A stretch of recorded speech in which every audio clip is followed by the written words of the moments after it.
like we said, we're going to be having Heath Perdue versus Andrew Tenjum. Andrew Tenjum, the first seed, will be choosing to play first, I assume. Pretty important because, I mean, it's always important to go first, but when your opponent has one drop mana accelerants, being on the draw can be pretty ruthless sometimes. Absolutely, and the winner of this match is going to end up playing the winner of is going to end up playing.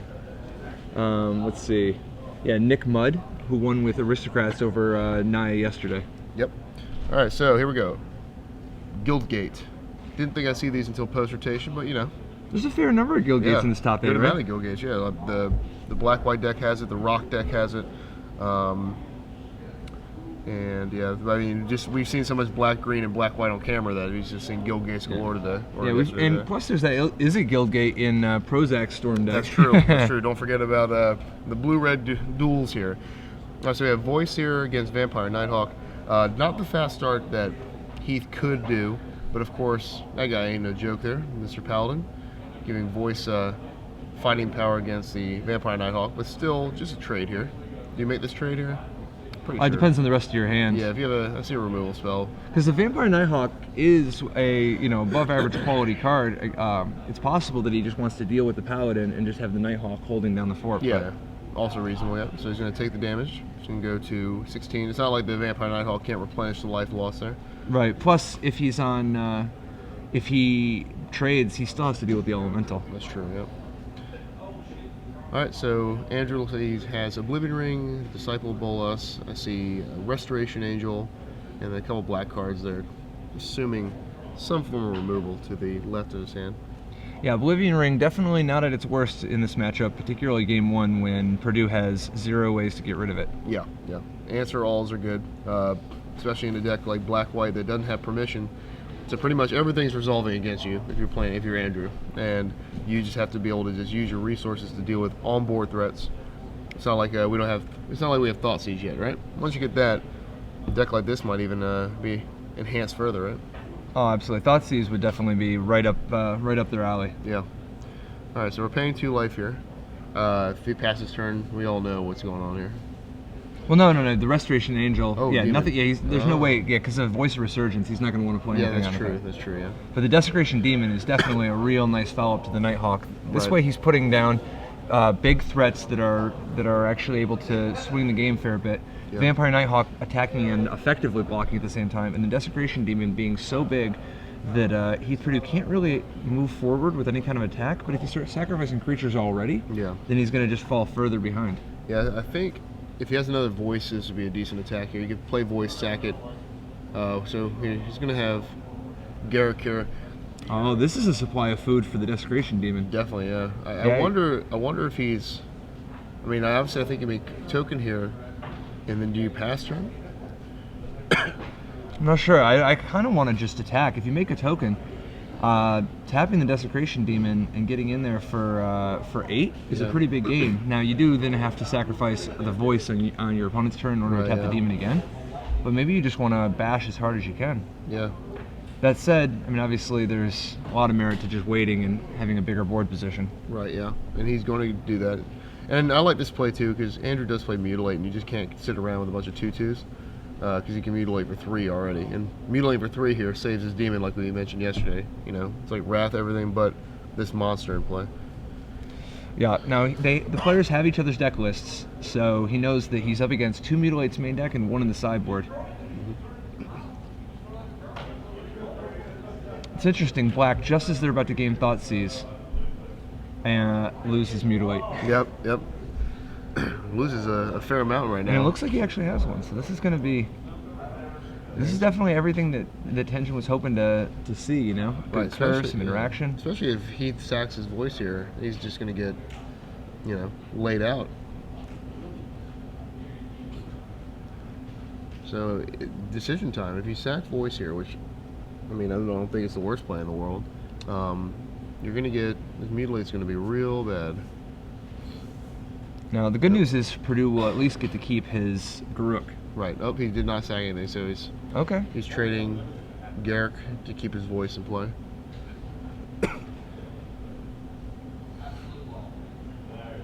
It's interesting. So he played the Garruk effectively as 2 taps on the Demon. Right. That is a very aggressive line. That is. completely understandable if he has a second Garrick. That'd be pretty okay to burn one. Because Andrew's at 10. So he just can't go, you know, willy-nilly here. Because Silverblade Paladin, we've seen, just dishes out just tons of damage. So he chooses the voice. It's the lesser threat, but it's the much harder one to get rid of for him. Right, exactly. And he has the Mutilate in his hand, so he can obviously plan around to get rid of the Silverblade Paladin. And he feels safe because he has Vampire Nighthawk. At worst, he can chump block here. Or not chump block, he would trade with the Silverblade Paladin. Yeah, he knows he's not against any kind of crazy rank or shenanigans. Right, yeah. So this is a pretty safe line he's taking. It seems like he's playing a nice conservative controlling game here, you know? Yeah. Whereas Perdue was trying to just go all in to make it, you know, a much sharper game. Andrew is reacting appropriately and making plays that seem like they're the slightly less powerful, but the safer, just to make sure that he doesn't get blown out. Right. You know, very smart play by Tenjum. Yep. All right, here it is. That's a good one. I haven't seen a lot of play with Archangel, so when I do see it, it throws me for a loop here because it just has so many powerful interactions in game, and it just makes like your creatures go from like C rated to A rated like in one attack. So now Silverblade Paladin decides to stay home. He could have got the traded for the Nighthawk, but then he doesn't really get anywhere with the Archangel. Whereas if he just waits, the Archangel's threatening to make the Paladin so big that it can actually break through as well. Right. Bad news for Heath is he's playing against Dextus with so much removal. I mean, 2 Victim, 1 Ultimate Price, 2 Tragic Slip, 2 Oblivion Ring, 2 Mutilate, 2 Liliana, 2 Doomblade. Every card in his deck kills something. Yeah, I mean, this is exactly what Tenjum wanted. He wanted a nice mix. He wanted a good curve, so he had a couple threats.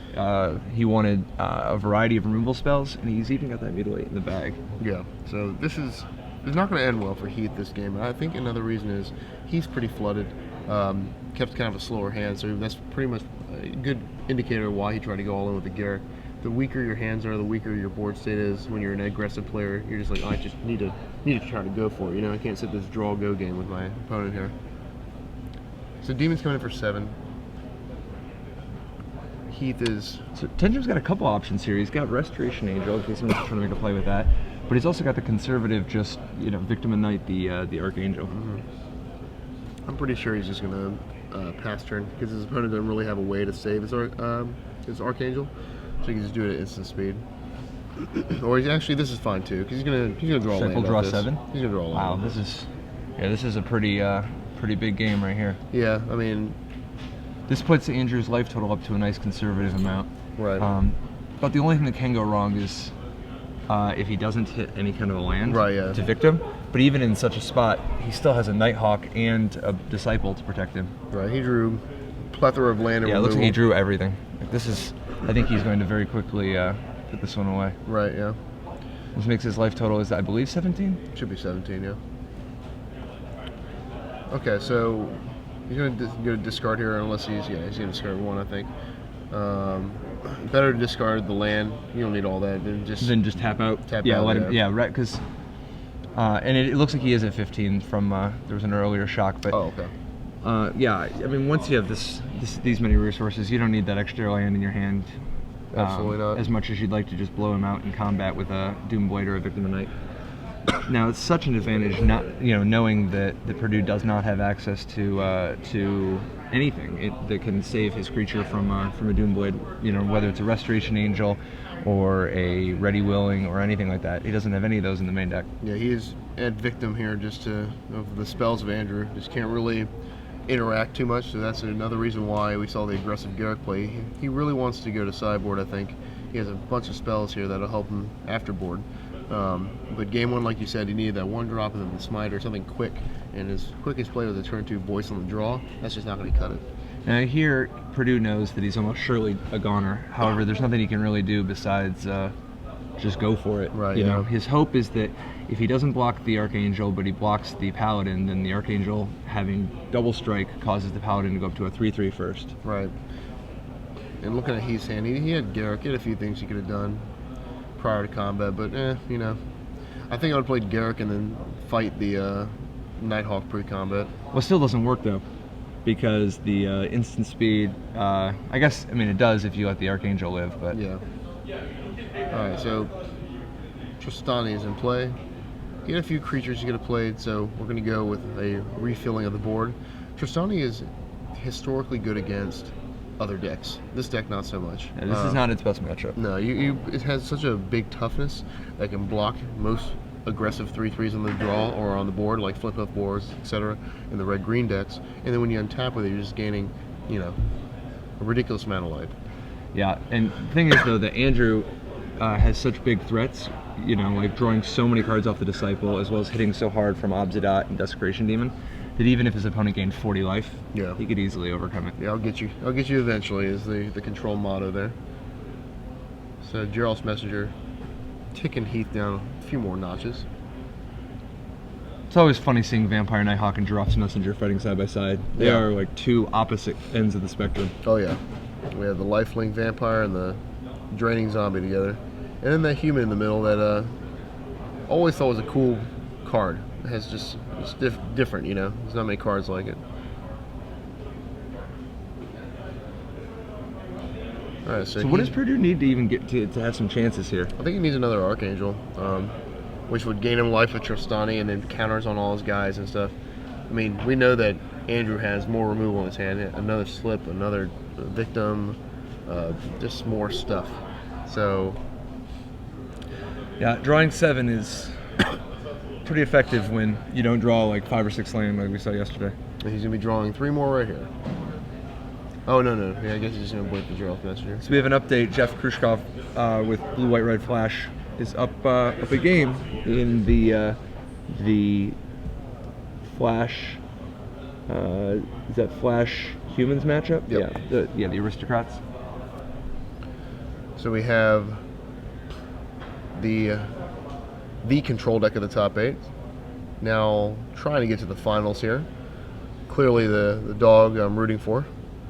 But in this matchup, I kind of have a soft spot for this green white deck. It's just it's kind of like the historic underdog. Green white aggro. It's been lingering around. I remember it back in the day with Locks on Hierarchs and trying to just beat them down, putting equipment on things, and even in extended with Troll Aesthetic. It just never had that tournament victory that I can remember. I'm sure you go back much longer than me, but I don't remember. Yeah, I think the last real big green-white victory was Kazuhiro Mori winning the 2006 World Championships with Gazi Glare. Oh yeah, Gazi Glare. And then I guess Astral Slide. Or 2005, yeah. Was it Astral Slide? Was 2007 for Slide? But that was with Astral Slide, Eternal Witness. That one. Yeah, up and extended. Yeah. Yeah, the Gazi Glare deck was a pretty nice one, but yeah, since then, I mean, there's certainly been some green-white decks off and on, Oh, it was Worlds. Julian Naughton won with Slide, didn't he? Oh yeah, I think he won with Slide. Yeah. A year after that, that was a cool deck. He has the affinity where you can just Viridian Shaman and blink it over and over and have a good time. Yeah. I think back in was it 2005, 2004? Yeah. Julian. All right, so here we're seeing some of the flyers in the air. Do you think Tenjum's on the Mutilate plan? Yeah. He's got enough swamps to sweep the board and just clean up all the problems. The thing is, I wonder, do you think? I mean, he's got to care at least somewhat, right? Yeah, Tristani obviously has got a little out of hand, and it kind of was another way for Heath to get back in this game because he did leave all that mana up, so he did have Advent of the Worm, untapped, copied it, man, another Advent of the Worm. So Andrew is not too concerned because he still has a clear advantage here, but he does need to deal with that Tristani and those worms there. It looks like he decides he doesn't even want to blow the Mutilate yet. Yeah, he can just wants do to get Tristani off the table. And he can slip the other. I think, doesn't he have 2 slips? No, he has 1 slip. Yeah, but he's going to extort. Yep. And that's fine. He's down to 0 cards. A measly 8 life. And that Disciple and the Giraffe's Messenger trumped the Worm anyway. He's still bashing with the Angel and the Vampire Nighthawk. He's got Blind Obedience draining even more. And he's still got a lot of gas in the tank, Yeah, this is just not looking good for Heath. Yeah, he doesn't want to blow the Mutilate right now, just because he wants to continue the pressure, Like, he's got Heath effectively on a 1 or 2 turn clock, depending on how this turn shapes up. Right. And even though Heath is so far behind, we just see the cool interaction with Tristani there. And in a world against no Doomblade, I mean, you're playing against a green-red player or someone that doesn't have spot removal. Think about how absurd they can get with Advent of the Worm. Just every turn to 5/5. In a world without spot removal, one legend is here to populate them all. Yep. And ruin dreams, crush Yeah. dreams. Some people played Tristani at the last Pro Tour actually in the control matchups. Like they would sideboard it in primarily against red, but they would board it in the control matchups because it's actually a funny trump against Aetherling. Oh yeah, that is funny actually. Yeah. Like if you're doing an Aetherling race, Right. yeah, the guy with Tristani wins. That's true. Yeah, that's funny. Yeah. Plus, it randomly interacts with your voice resurgences, and Yeah. you know. Yeah, that sounds like probably the best answer for Aetherling and block. I mean, I can't think of much better than that. Besides, like slaughter games or whatever. yeah, besides you playing it first, or Yeah. more of them. Yeah, Deader's Knell was just not very reliable. No Debtors, no. That card was cool too. All right, so Andrew's coming in again. He's sending in Gerald's Messenger now because that will effectively kill Heath if he has one spell in hand, because he's going to block here. He's going to block the ground guys. Take 2 from the Gerald's Messenger, 3 from the Angel, taking 5. Oh, he's not taking that 2. Never mind. So it's still good though, because you're putting Heath on a 1-turn clock here. Well, he's also just got enough extort. Oh, there we go. He just signed. Yeah. There we go. Sign the blood of your opponent. So he zaps him for 3, and that will end Heath game 1. Going straight to the board here. So what's Tenjum bringing in? We have the funny black-white sideboard we mentioned. Classic yesterday. 1 of everything? Classic 1 of everything. And so probably a few, like, definitely more removal, and just everything that kills a creature, I'm sure is coming in, and then another Vampire Nighthawk, too. Sounds good. All right, you got a trivia question for us? Sure. Yeah, so we're going to be giving away some more premium here. This is 6 months premium. And yesterday we gave away a little bit of premium to some lucky people. And we're going to give away a bigger chunk today, okay? High rollers. There we go. So Make sure to it's follow trivia. us, SCG Live. Yeah, Hashtag otherwise SCG Premium. we can't pay you if you're not following us. Yeah, okay? and we use loosely, considering. Yeah, part of the establishment. So there was something unique about this top 8. I Okay. think. Okay. Oh, in this day and age. This day and age, this top 8. Okay. And there are a couple control decks in this top 8. Sort of. Definitely one that we just watched, kind of utilizing the mono splashing, you know. Okay. And then we have one that's a flash quick deck here. Okay. Something that has a few angels, some Sphinx of Revelations. What are the 2 control decks currently in this top 8? Not only top 8, but in this top 4. There are 2 control decks in this top 4. And we want you to name those 2 for 6 months of free premium here. So, like, for instance, if it was like mono green control, they would say mono green. If it was like blue, white, red flash or black, white control, they would just say those. You're not supposed If to tell it's- them I don't that. know. Yeah. Like whatever the answer is, right? If it's mono blue Oh, control. if in a hypothetical Right. world, right. So what are the 2 control decks? And I'll give you a hint. The black, white, red humans deck, the Aristocrats, is not really a control deck. No. They're a little aggressive. Yeah. Yeah, I don't. Cards or decks with the Falcon Rest Aristocrat kind of throw me off a little bit. So 2 control decks. Just mention them on Twitter. Just follow us on SCG Live here and let us know. Hashtag SCG Premium, and we'll be giving away that 6 months trivia. Okay. So back to the match. Let's go ahead and take a look at game 2. It's cheating.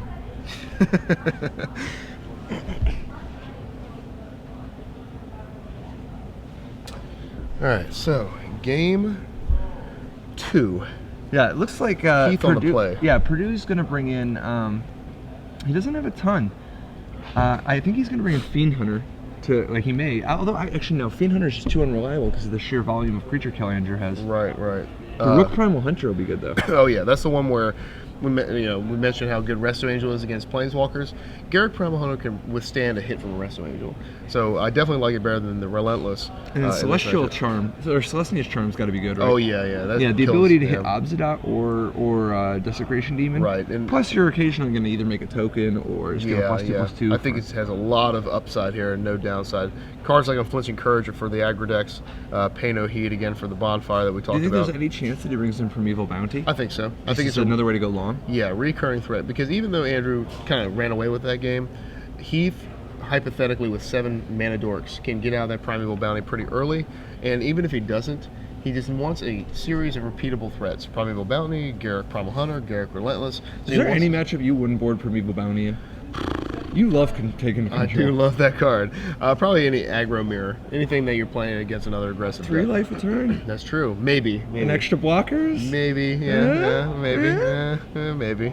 Maybe if you're, as long as you're not getting Thundermaw, Hellkite, and Hellrider, then I think I'm down with bringing it in. On the other side, we have, as you said, I think all that all the removal, the Mutilate, the Ultimate Price, I mean, even just Vampire Nighthawk, possibly, I mean, I guess even Cursed holds a possibility. I mean, it's not that good against most of his creatures, but if you hit all the elves, then it makes, like those are a bunch of less problems to deal with. I just leave it in the board. Yeah, Curse has always been on the fence for me. It's if you need that 15th card, that extra card you got to take out. Curse has always been one for me. Kind of like in the scenario of I'm playing a control deck with Tamiyo, but Curse kills all their mana dorks. I'll cut Tamiyo for the Curse because it has more in-game application. Black-White, I don't know if he has enough cards to board out, but if he did have one short, I'd definitely bring that Curse in as a kind of a spicy one. I think I'd start. I'd rather bring in I'd start by trying to get the Messenger and the Nighthawk in there because those early creatures, just super valuable for not falling behind on the board. Right. So, although you're right, he doesn't have a ton to board out. I mean, he's going to take out his Blind Obedience to be sure. Yeah. Do you think there's any chance he boards out? Maybe a Sign in Blood, maybe one. Yeah, I was going to say one of his Sign in Bloods, particularly if he's on. If he's on the draw, then. Yeah, I think he might take out maybe a Gerald's Messenger just because he's going the early spot removal route. And just swap it for a Nighthawk or something. Right, yeah, Nighthawk's probably better than that. And then maybe the Liliana of the Veil, like you mentioned. It's not very good against Voice of Resurgence and, Mana Dorks there. Unless you get that on-the-play, spicy 2-mana removal of Liliana, but he's on the draw this game, so I wouldn't be shocked to see Liliana come out.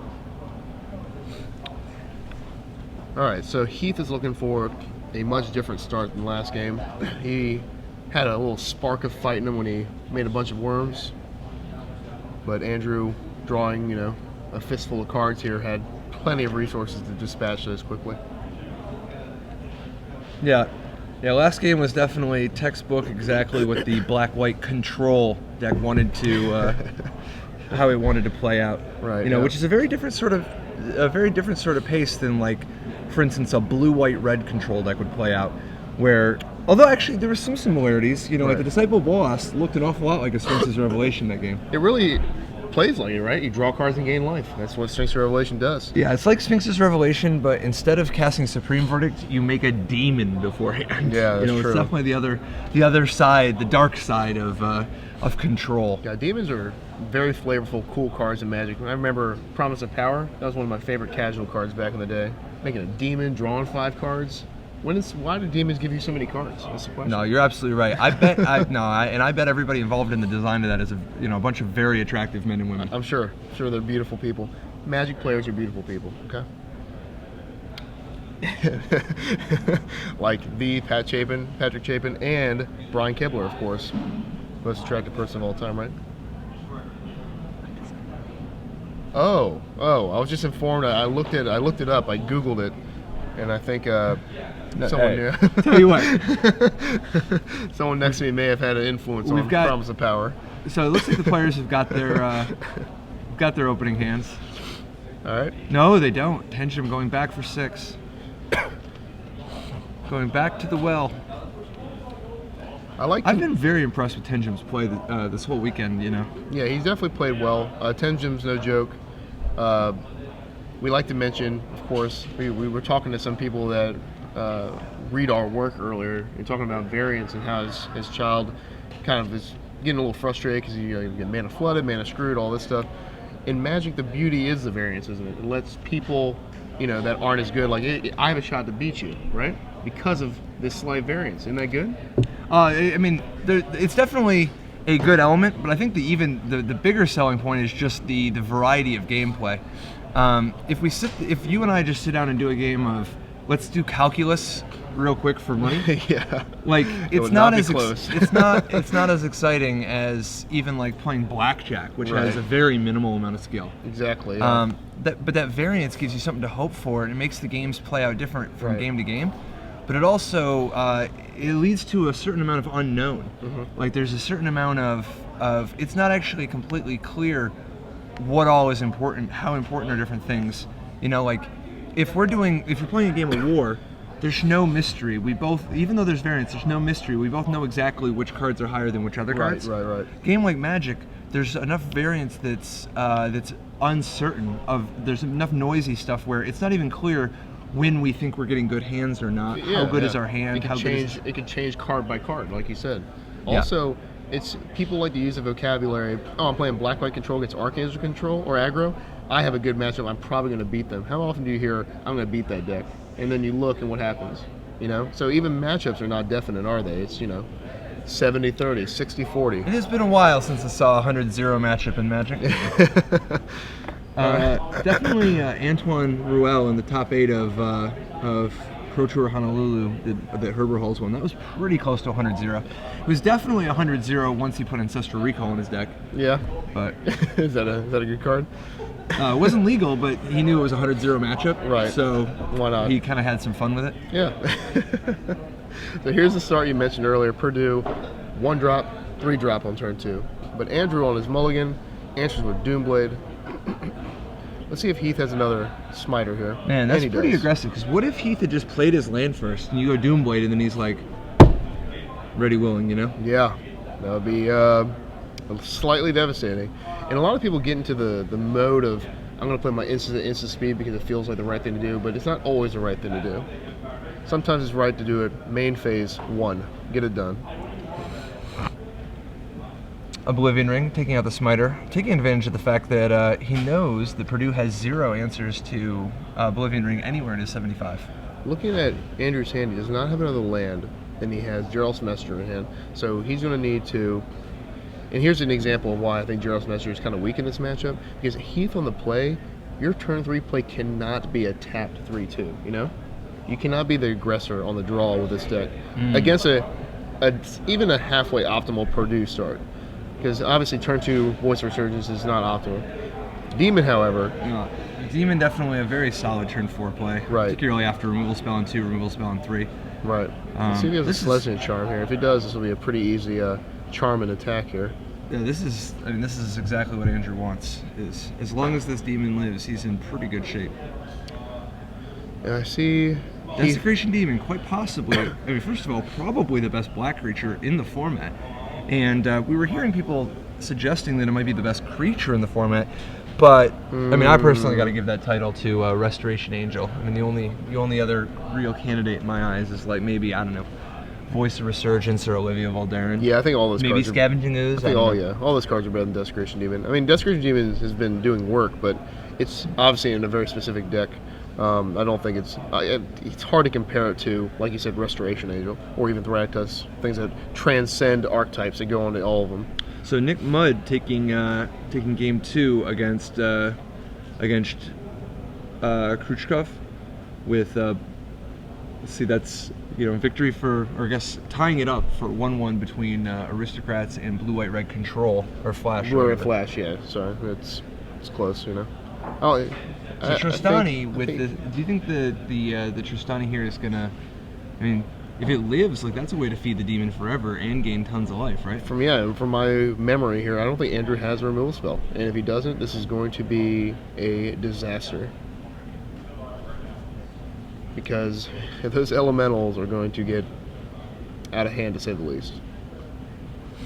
So Andrew has a Sign in Blood, a Gerald's Messenger, and a blank. I didn't see the last card. Yeah, Gerald's Messenger, you're right. It doesn't seem like there's just any convenient time for him to play at this game, but what he really needs... So he has Obs It Up, but he doesn't have the mana for it, so he's desperate. He's just going to have to Sign in Blood, right? Yeah, he's going to Sign in Blood and hope to hit, or removal spell. It has to be a Doomblade. Ultimate Price will not do it.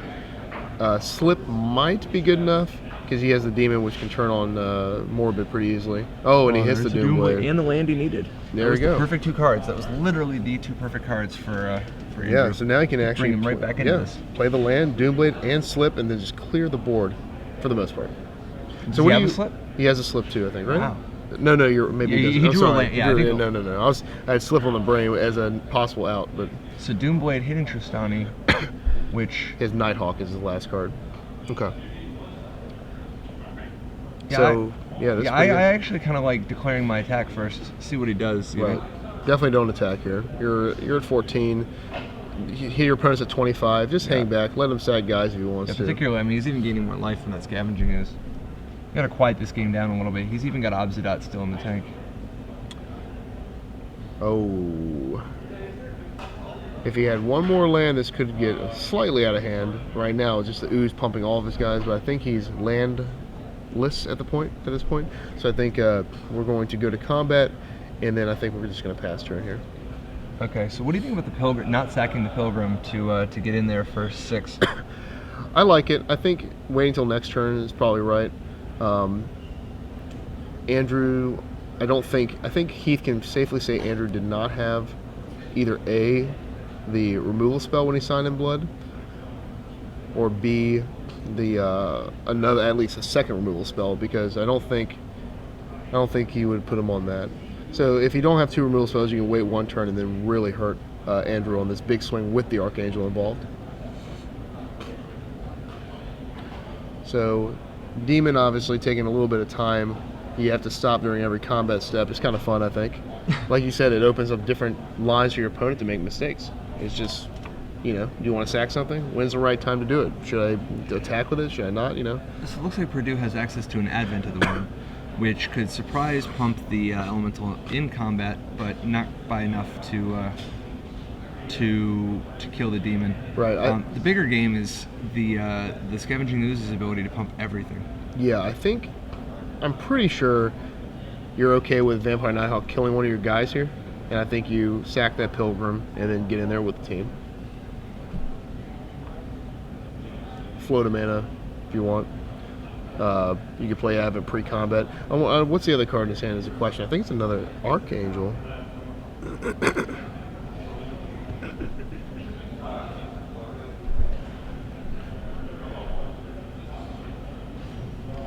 Perdue debating his options. Do we know how many creatures are in the graveyard?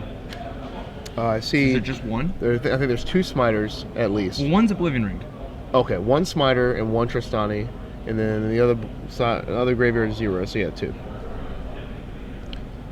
Oh, he's gonna say go. So he's gonna. See, but counting the Pilgrim, you could have had 3 pumps there. Yeah, I think he's gonna just Advent, activate Scavenging Ooze, untap, activate Scavenging Ooze, get in there for an absurd amount of damage. And just maybe he's figuring he's going to be able to grow out of the range of Mutilate, so he might as well just go big. Yeah, I mean, doesn't really change much. It pretty much gave Andrew 1 more turn to draw a removal spell, and if Andrew did, we could see Archangel dispatched and then back control in his court here, but Andrew did not draw a removal spell.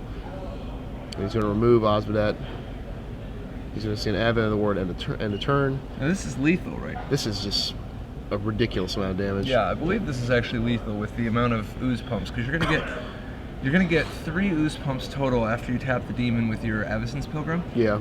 And then that'll make the Worm 8/8. The Scavenging Ooze will be a 6/6. The Elemental will be a 7/7. The Archangel will be a 6/7. And that's it. That's if he doesn't have another creature in his hand, because this Pilgrim's going to be a 3/3 at minimum here. Well, I'm saying sacrificing the Pilgrim as a creature. If he has a oh right, yes, yeah. Yep. So right. yeah, so like this could be just 20 plus damage here. But he does have the Nighthawk, so we'll see what he draws here. Well, I mean, what I'm saying is it's lethal anyway. Oh yeah. Yeah, it doesn't even if he just draws nothing, he's got enough damage on board to easily power through the Nighthawk and do lethal, even if even counting the lifelink from the Nighthawk. All right, let's see if Heath ends up with the same solution, same verdict as you, and kills his opponent right here. That was another Archangel in his hand. Yeah, he does need to just see that he has, if he sees the play of sack the Pilgrim. Oh, he's going to play a second Archangel here. Nope, Garrett. All right, so he doesn't need to do that. Now I don't think it's lethal. Yeah, I don't. Yeah. Yeah, this is not lethal now. He's going to draw a million cards here. So, likes to play with his food.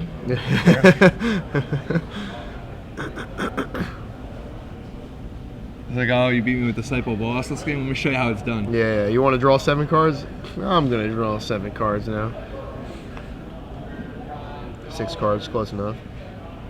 Alright, so Heath elects not to slay his opponent this turn. Gives him a shot, but you know what? I don't know if there's any outs. I mean, what's Tenjum hoping to do? Yeah, even killing the Archangel would be way too late. Let's see how much damage this is anyway. So he's going to remove the last one, sack the Pilgrim. He's going to tap the Demon. Vampire Nighthawk will block the largest creature, which would be the Elemental. No, probably the Scavenging Ooze. So he blocks Scavenging Ooze and takes 7, 8, 9, 10, 11, 14 plus the elemental. 15, 16, 17, 18. Oh, he's still dead. He gains 2, 16. 7 16. and He takes 16. 7. No, it'll be 7 and 6 and 5. 18. And Yeah, he gains 2 you're like absolutely that. right. So he's going to die on the spot anyway. Not before Heath gets to draw a nice quick 5 cards. Right. 6 cards. He's like, I'll show you. And here it comes. Yep, this is lethal.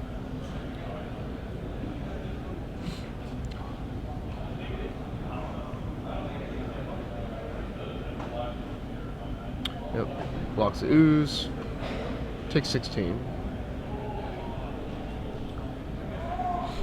So we're going to go into a game 3. Heath Perdue tying it up with his Green-White Archangel Thune deck. I always think it's interesting just seeing these green-white creature decks. They're so like, you know, first gear to 5th gear, 0 to 60, you know? Take 30. Sure. So it's just a lot of damage impact there.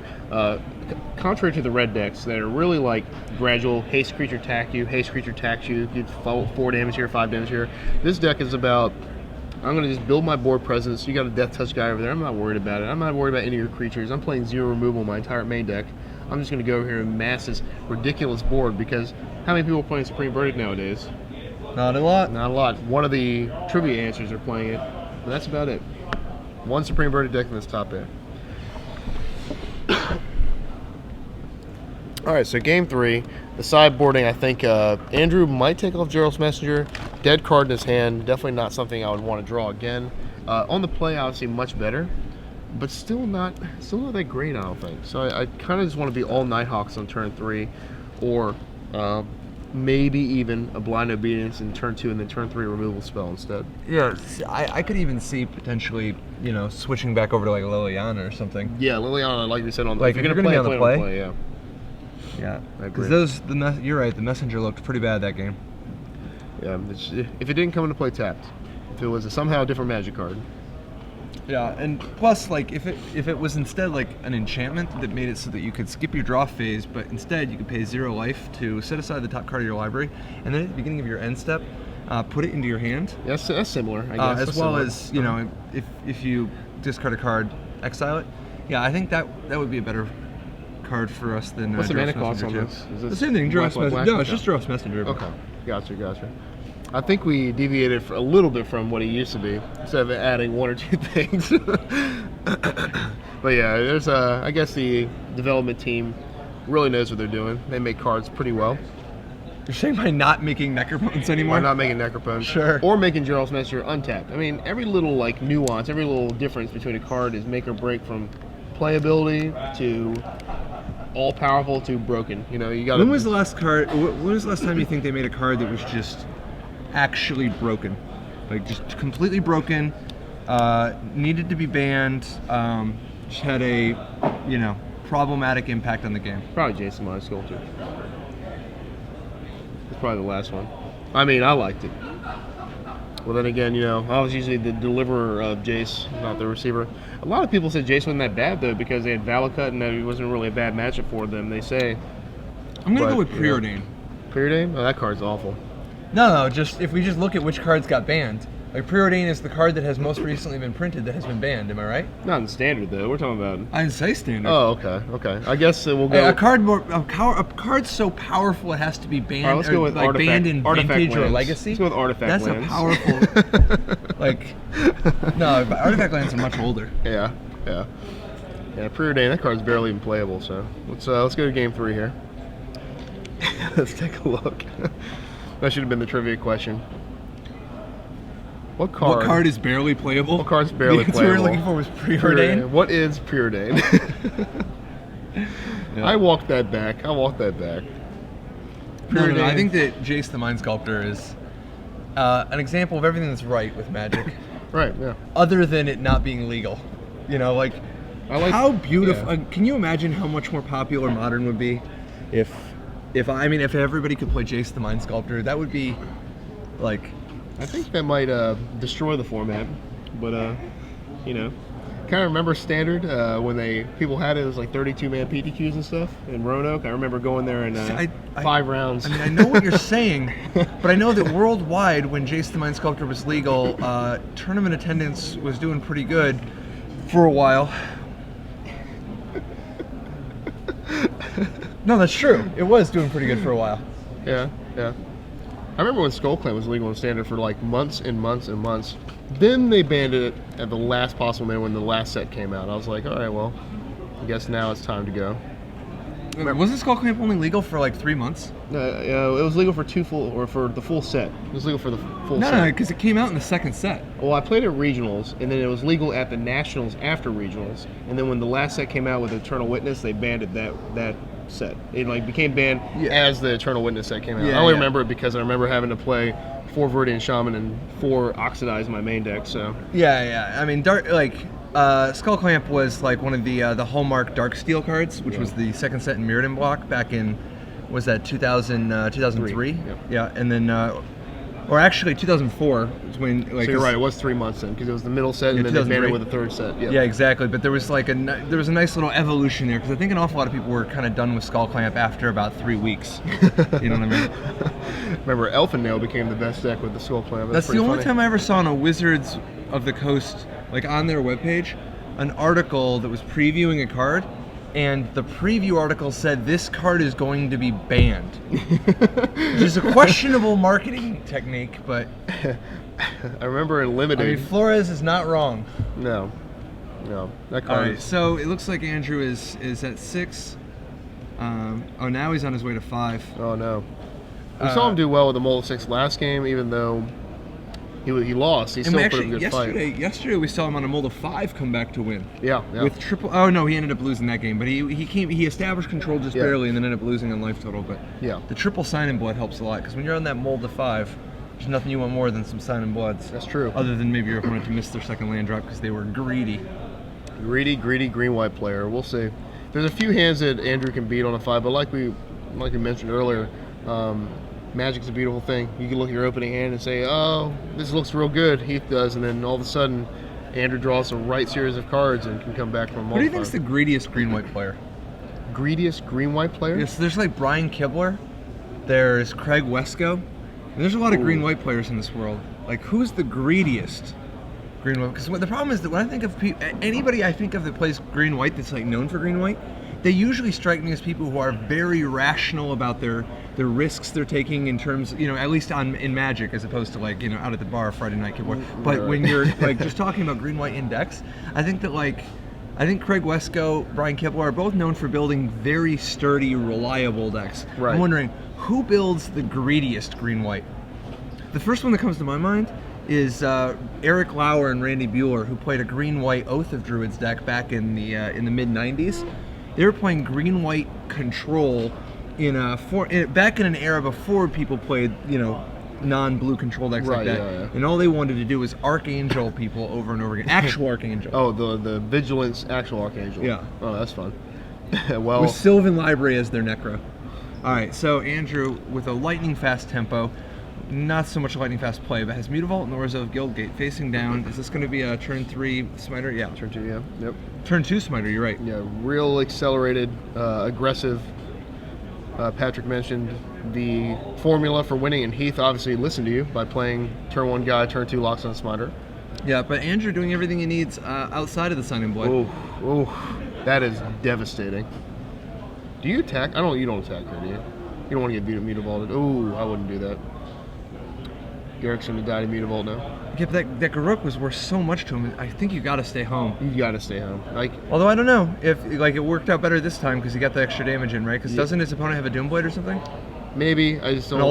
It's ultimate price. Yeah, I think you still have to wait. I think even though there's a chance Andrew on a mold of 5 has a removal spell, it's unlikely. And it's just worth so much. It's worth so much. Yeah. The 4 damage is not worth it.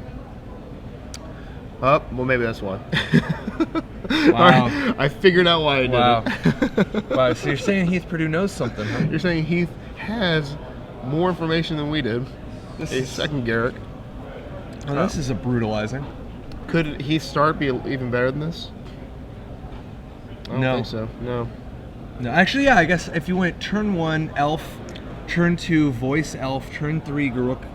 Problem I don't Hunter. know. Yeah, I mean, It's not even clear that that's even better. right. That's just different. Good. This is like. All right. Well, Andrew's just on a Moldify facing possibly the best start that Heath could have. Yeah, I mean, this is like. No cooldown. No. Bashing through any sort of armor. Just a straight up brutalizing. Yeah. Andrew definitely has, you know, a wet noodle in a sword fight here. He's not really fighting with too much oomph. Heath doing so much damage. Obzidat. Obzidat that is. Obzidat. In play. Leaves in play. Have to. Why not have this Legend Charm here too? Oh, he has a Gavany Township. So now Smiter trades with Obzidat. Things are just getting pretty ruthless here. If he has Celestial Charm, that's obviously going to be the God start here. What do you think about the Garuk to draw 4 cards here? Do you like that? I think so. I mean, obviously the alternative is just making more beasts, but I think you draw 4 cards here. Yeah, it feels like why not just give yourself advantage? A big advantage on yet another axis. Right. He could also play the Gavany Township pump and then draw 5 cards. I don't know if that's worth it or not. But he's just going to draw 4, I think. Yeah, it feels like you just want to have all your mana so that with all these new cards you draw, you can get busy like it's a Burger King bathroom. Exactly like that. So what do you think he's looking for besides something obviously that just deals with Obzidat immediately? You know. I don't know. Is this the enchantment we're talking about? Yep. Primeval Bounty. Yep. Primeval Bounty. Yeah. Here he is giving himself an advantage on yet another metric. He just wants to have advantages every different angle he can, so that he can defeat any possible counterplay from Tenjum. Right. So he actually has 2 planeswalkers in play. Effectively, one who's indestructible. Yeah. Yep. So let's see if Andrew has any hope and a prayer here. Who will draw 2 cards to see what he can find. So he's going to need lots of things right now. If he has 2 removal, so at least if he has a removal spell, he can kill the Smiter. If he has a removal spell, he can kill the Smiter and attack with Immutavault and Obzidat to kill Garuk. Yeah. But it looks like he's... Alright, well, no, this works, right? Like, this is Immutaway for 4? This is actually really good. Yeah, because and he even does exactly 1 damage to finish off Garuk. Oh, wow. That's a game changer, right? Yeah. That's probably the best mutilate I've ever seen.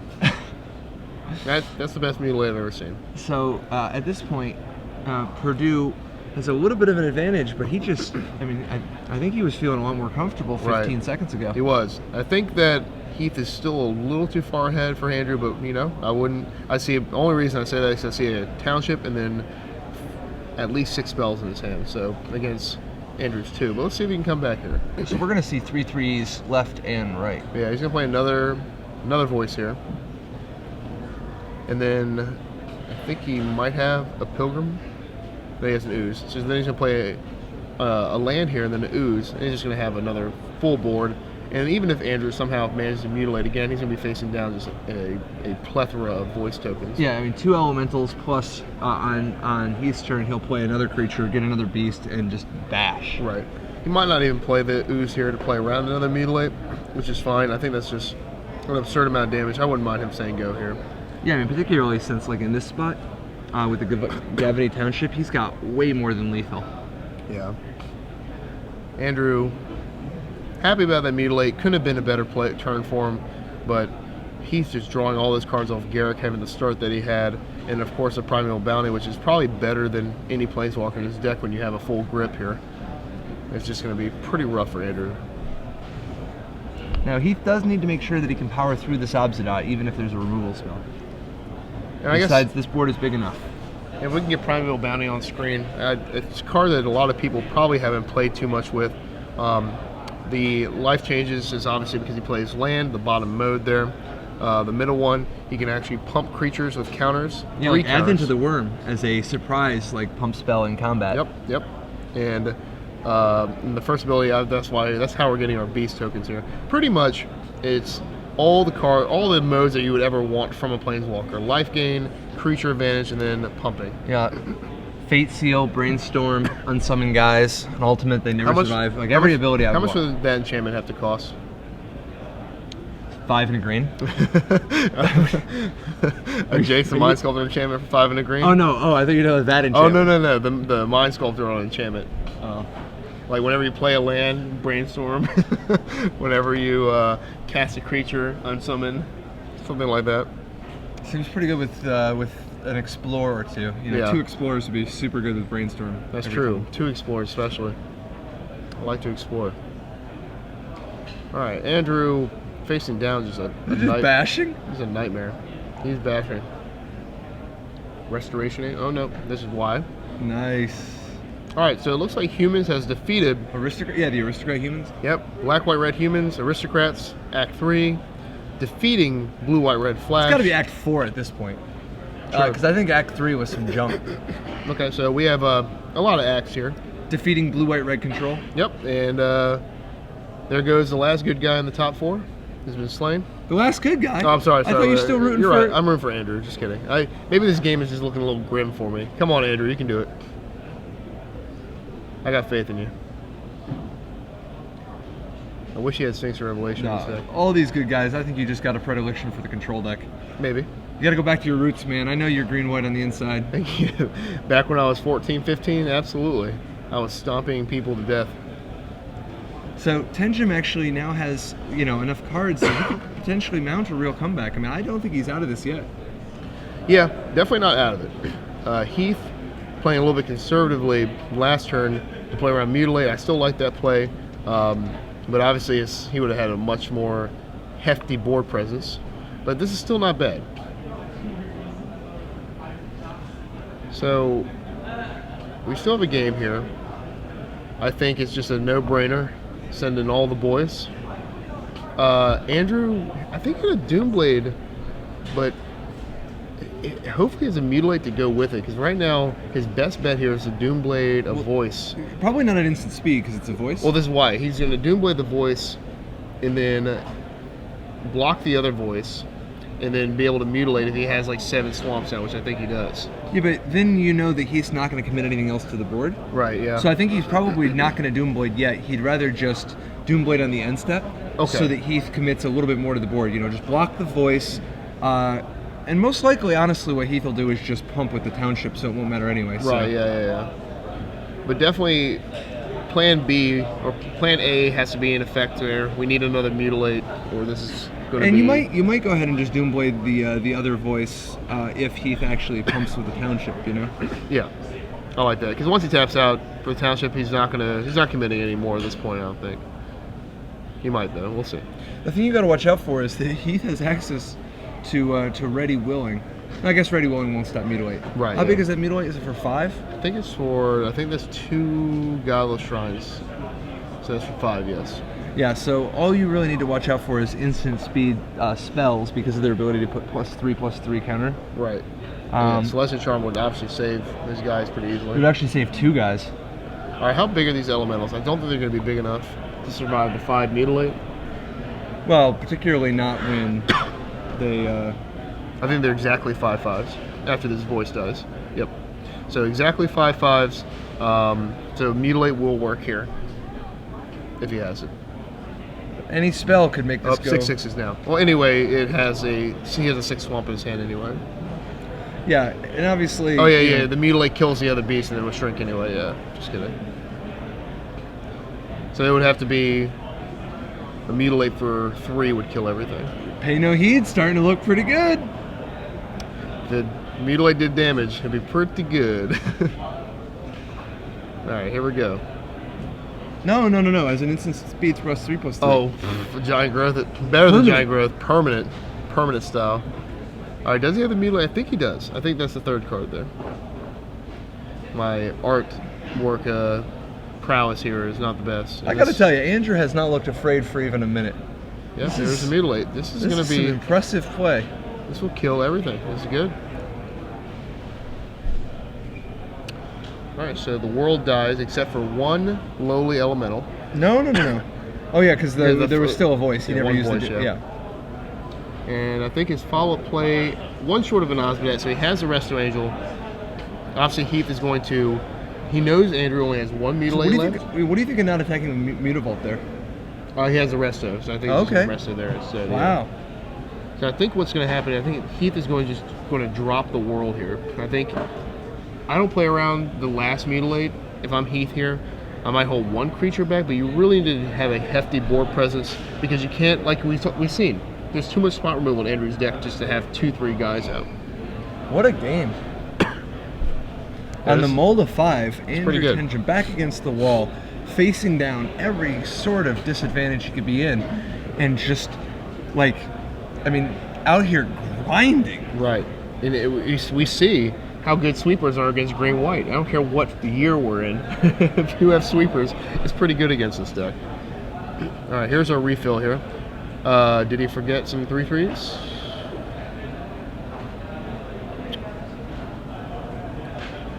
Did he forget the 3/3s is the question. He did forget 2 3/3s. Oh no. And that's particularly devastating because now his elemental's a 3/3 instead of a 5/5, so that the Restoration Angel is going to eat it. Well, he can make a Okay, big yeah, you're right. But even so, that's just... Oh, here he is. Yeah, his hand's shaking a little bit, moving his primeval. It's a little jarring. I mean, he thought he was, he was already looking at that seat in the finals. Yeah, in poker, he feels like the check mark was by his name here. To give you a little terminology, there's no way to lose unless I fold. Be careful, because missing 2 3/3s, 4/4s, 5/5s after these Archangel pumps is almost like folding. You need to be very careful. Don't do that again. Man.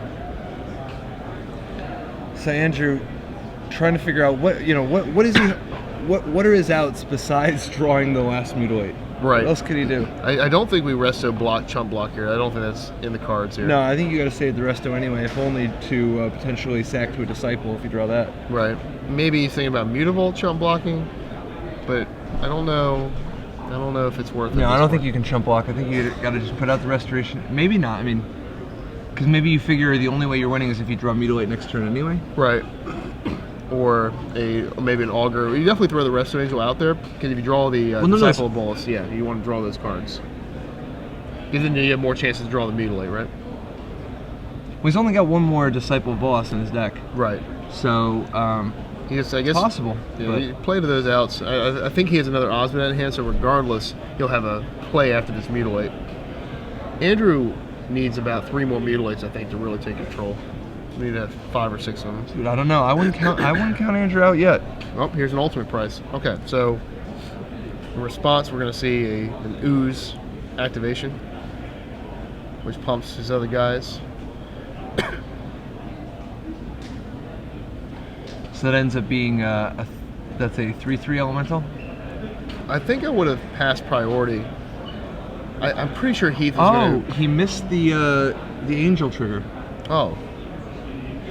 Maybe he tapped the mana and then he got ultimate priced. Maybe he went for the ooze and then he got ultimate priced. That makes sense. That's actually, that's got to be what we just saw. Did he just draw Gerald's Messenger? I thought I sent him a secret note saying to board that out. Unless I got the memo here. Maybe he boarded 1 out. So he said board out. At game 1, I boarded 1 out. At game 2, after seeing how bad it was, I'm like, oh, take them guys out of here. All right, here we're going to see Abzadat. Yeah.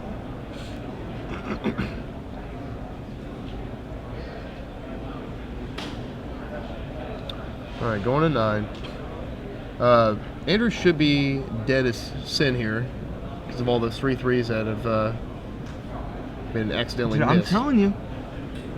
I'm telling you, Andrew is not willing to lose a match this tournament. No, he's not. I don't think he's stoppable. He might have on the mold of 5. His opponent there. Dude, he was on the mold of 5, facing down a Garruk, a Primeval Bounty, tons of different creatures, lots of life, very little life of his own, very little life of his own. He was getting dominated on like 5 different metrics, and he has just been cool, calm, patiently calculating what lines of play does he need to give himself the best chances. I mean, sometimes you're like, well, there's nothing I can do unless my opponent misses something. Yeah. Play to my outs. Yeah, I mean... This is an epic struggle on Andrew's part. This is. Sometimes it's... And he's still behind the gun. I mean, he's looking down a couple of creatures, lots of mana, including a township, a Primeval Bounty, more threats in Perdue's hand. I mean, it is shocking how big of a hole he has been in and how much he's trying to climb out of it. Yeah, Perdue, he's still got a ways to go. Yeah, Perdue loses this somehow. This is gonna... No. I mean, there's a lot of things that could go wrong. Right. I mean, at this point. If he does lose this, though, this is going to be a hard pill to swallow. Well, but that's the thing. You can't count your chickens before they hatch. Right. You know? Yeah. That's what. And that's why it looks like Perdue's slowing down a little bit. He's trying to be very, very careful. He realizes at this point nothing is a given. No, you know? definitely not.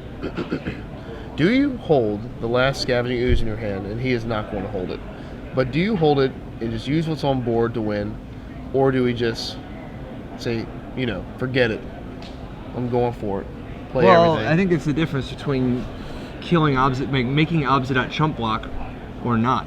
Yeah.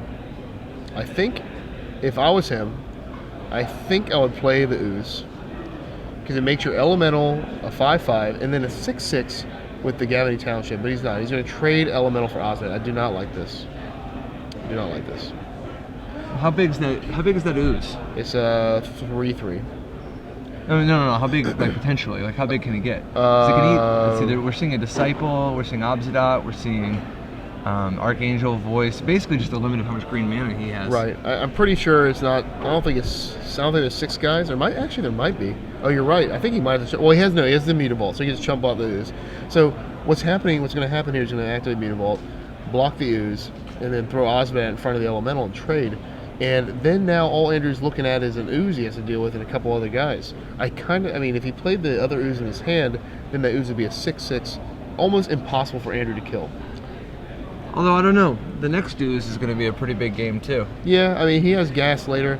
I kind of like this. There's no way that Andrew blocks the Ooze with the Obsidat and then just doesn't block the Elemental, is there?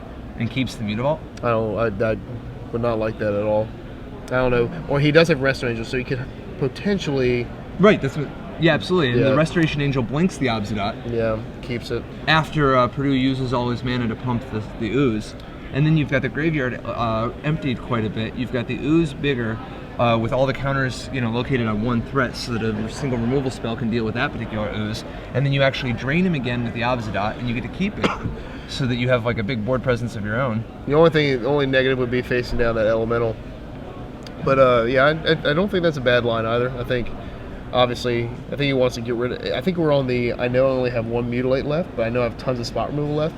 And let's just start picking off creatures while I can. Because remember, Heath only has 1 card left in hand, so Andrew is probably pretty excited to even be here. He's happy to be here, I think. I don't know. Andrew's not looking to lose any matches. Yeah, Andrew's happy to be here. He is. He didn't hungry. block the Ooze though. He's hungry. So I guess I don't think he has enough mana open. I don't think he has 5 more lands to kill Andrew, so he's safe here. Yeah, he's got 3 more land, so you can potentially bring the Ooze up to a 6/6, I believe. Or is that a 7/7? Yeah, you can bring the Ooze up to a 7/7 if he really wants to. I think that's the play. I don't think bluffing with mana open is going to help him here. And I think playing the Ooze now, this one in his hand, it would be a mistake. I think if you were going to play, you should have played a pre-combat. And he is going to let damage resolve. Wow, so do you think Andrew was just like call on the, like whether or not you use more counters? I mean, like it seems a little wild using Restoration Angel, or not using Restoration Angel on Obsidat there. Oh, and Andrew doesn't play Restoration Angel in his hand. I guess he's still praying for the Sign in Blood to result, and they just drew a Mutilate. If this is a Mutilate, does it kill the Ooze? 4, 7, 7, 1, 2. Yes, it does if he has a Swamp. A 7 powered Mutilate. 1, 2, 3, 4, 5, 6, 7. 6 swamps. There's a Disciple of Bolas. Sure would be nice to have that Obsidat in play right now. Yeah, I mean that would have been. Think about that, man. Or at least the Restoration Angel could have been in play as well, and he could have sacked that. I don't think there's a. I think Andrew should have definitely played the Restoration Angel. They're not going to do any good in his hand. He had 4 mana open at the end of turn. Gives him lots of different options here. Because if he played the Restoration Angel, he would actually have mana to also Mutilate with the Disciple. Oh, he's 1 short. Never mind. He'd be 1 short. No, because he wouldn't have to Sign in Blood there.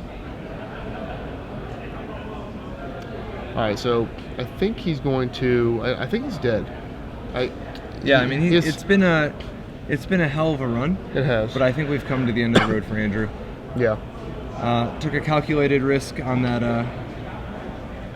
with that not playing the Angel for the Obsidat. Right. But I think this time it has come back to bite him. Right, and worst case scenario, if he would have played the Resto Angel there, he could have untapped. He has 7 mana, he could play Augur, or the Disciple. I keep saying Augur. Disciple of Bolas, and then have possibly draw 4th land, Mutilate, and be able to go land, Mutilate, wipe the board. But we know now that that is not in the cards. Andrew's going to represent removal and things, but you know what green-white says to people threatening removal? I don't care. I'm going to just do this. I'm just going to turn my guy sideways, ask you if you're dead or not. So we've come to the end. There's no justice in this world. The road. No justice in this world. Dude, you know, Ben Stark was playing poker this past week and actually ended up stacking one of the guys from Boyz II Men. Really? Yeah. How funny is that? That is real funny. Yeah. Is it okay on air if I mention that I went to the Boyz II Men concert that was in my area? Is that okay? Yeah. If you think it's interesting, absolutely. Yeah, I did go. I'm not ashamed to say it. No, I love Boyz II Men, man. Yeah, Boyz II Men's good. So, Heath Perdue defeating Andrew Tenjum 2-1 in a super exciting final game. That was a hell of a match. It was. You know, for a mold of 5, it's especially the first Mutilate. Man, that was an exciting Mutilate. Yeah. That was I don't know what for 1 it was. It feels like it was a 15 for 1, but I think it was more like the 6 for 1 or 7 for 1. Just a very powerful Mutilate, and he got to even keep his demon, or Osmonet, excuse me. So he got to keep the creature through it, and that's pretty exciting. So we have a finals matchup between